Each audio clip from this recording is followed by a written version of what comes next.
देखो ना बेटी, कोई बात तुम्हें तंग कर रही है? तुम्हें परेशान नहीं होना चाहिए। आप पड़ोसियों से मेरी वजह से बात नहीं कर सकती ना। I am sorry. मिलते भी नहीं हमसे। बहुत बुरी हूं मैं।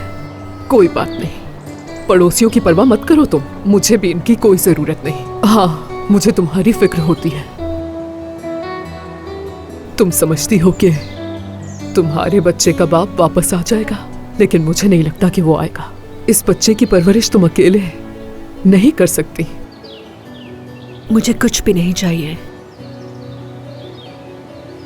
कोई साथ नहीं चाहिए मुझे।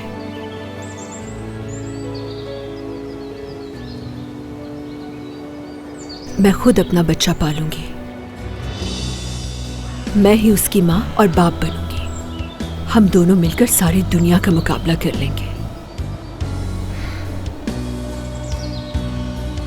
हम दोनों काफी हैं।